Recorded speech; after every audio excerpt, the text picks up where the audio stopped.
دروازہ کھٹکھٹایا تو کیا دیکھتے ہیں کہ گھر میں قرآن کی تلاوت ہو رہی ہے۔ دروازہ بہنوئی نے کھولا تو کیا دیکھتے ہیں کہ میری بہن قرآن کی تلاوت کر رہی ہے، جس سے پورا مکہ کانپتا تھا، مدینہ کانپتا تھا، جس سے قیصر و کسریٰ کی حکومت لرزہ براندام تھی۔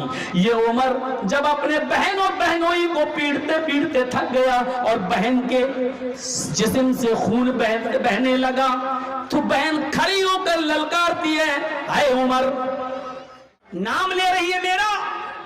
ہاں، اب تو بھائی کہلانے کے لائق نہیں رہا، اب میں نے تیرا نام لیا ہے۔ واہ کیا لڑا خالد، کیا لڑا خالد، واہ خالد ابن ولید۔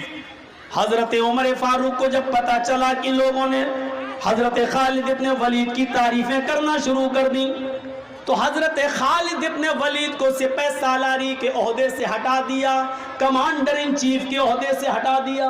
حضرت عمر فاروق محمد رسول اللہ صلی اللہ علیہ وسلم کی گردن اڑانے کے ارادے سے نکلتے ہیں، نبی اکرم کی گردن اڑانے کے لیے نکلتے ہیں، تلوار ننگی باہر نکالے ہوئے ہیں۔ ایک مسلمان صحابی ان کو راستے میں مل جاتے ہیں، ان سے پوچھتے ہیں، ارے بھائی عمر تلوار باہر نکالے ہوئے ہو، کہاں جا رہے ہو؟ آج تو چہرے پر بہت غصہ نظر آ رہا ہے۔ حضرت عمر نے کہا تمہارے نبی کو قتل کرنے جا رہا ہوں، محمد کی گردن کہو صلی اللہ علیہ وسلم، محمد کی گردن اڑانے کے لیے جا رہا ہوں۔ کہا اچھا؟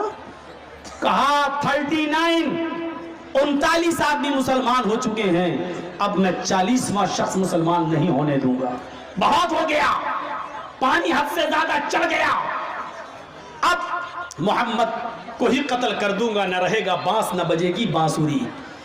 اس آدمی نے کہا محمد الرسول اللہ کو بعد میں قتل کرنا، یہ صحابی تھے، کہا کہ نبی کو بعد میں قتل کرنا ہی ہے تو پہلے اپنی بہن اور اپنے بہنوئی کو قتل کرو، جا کر دیکھو تمہاری بہن بھی مسلمان ہو چکی ہیں اور تمہارا بہنوئی بھی اسلام لا چکا ہے، ایمان قبول کر لیا۔ حضرت عمر نے کہا کیا کہہ رہے ہو، میری بہن اور میرے بہنوئی نے؟ ہو ہی نہیں سکتا۔ عمر کا ڈر ان لوگوں کو کبھی مسلمان ہونے نہیں دے گا، جاؤ پہلے پتہ لگاؤ۔ حضرت عمر نے اپنا رخ محمد رسول اللہ کی طرف سے موڑ کر ان کی طرف کر لیا، دروازہ کھٹکھٹایا تو کیا دیکھتے ہیں کہ گھر میں قرآن کی تلاوت ہو رہی ہے۔